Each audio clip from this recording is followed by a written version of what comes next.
Today's recipe is brought to you by request from Miss Cheryl. So Cheryl, this one's for you.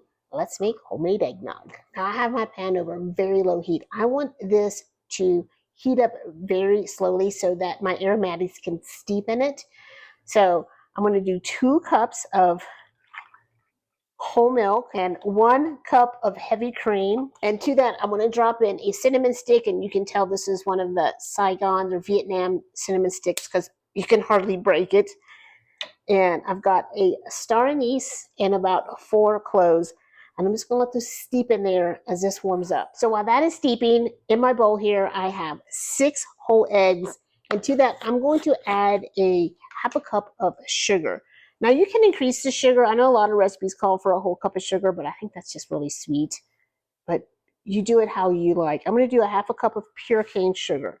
And just for some depth of flavor, I'm going to do about a tablespoon of molasses. And then I'm just going to whisk and whisk until this becomes very smooth. So I am doing a little bit of both. I am keeping an eye on this. Make sure that this does not go above 175 degrees. So actually what we're doing here is we are creating a custard.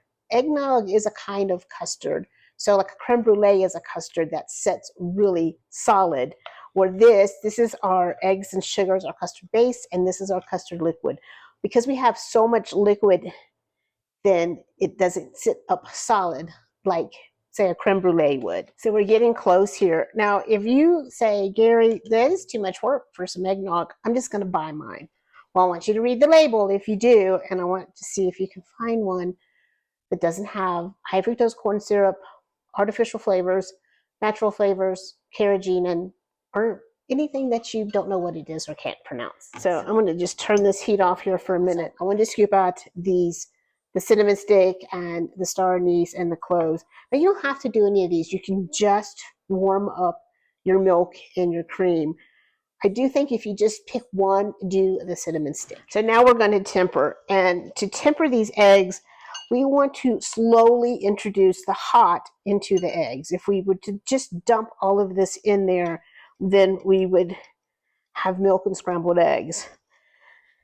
So I'm just going to slowly, while I'm continuing to whisk, add this hot liquid and just whisk the whole time. And I'll probably do about a cup of the hot into here. Now my heat is off, so I am just going to, I've got this warmed up, but I'm still going to treat it with care and slowly add it into my hot liquid here. So once I have all of this in here, I'm going to put my heat back on again, very low, and we're going to watch for it and whisk it until it comes up to 175 degrees. And if your heat's too high, I have mine on very low heat. If your heat's too high, you can absolutely still make eggs. Now we're going to stay close to this. You don't have to whisk it the whole time, but I want you to stay really close to it, and I want you to monitor it. And we're here. Off the heat I go,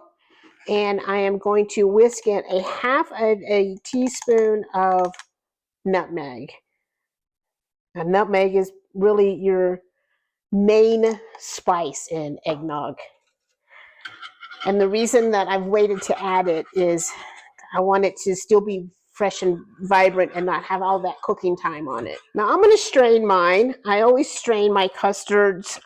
This looks smooth. I don't see any lumps. I don't see any bits of eggs, but it's still always good to strain it just in case. And then I want to add a teaspoon of vanilla. So I'm going to give it a taste. Now I'm going to let this chill. You know, those flavors are going to develop as it sits, as it chills, but I'm going to go ahead and taste it. It's really good. I think the sweetness level's perfect. I think, I think you could use a little bit more nutmeg. And so I think I'm going to add a little nutmeg, but it's yours. So you know what, if you want to add a little cinnamon, if you want it spicier, if you want to add as much or as little nutmeg as you want. So Cheryl, send me a picture when you make yours. See y'all later. Bye.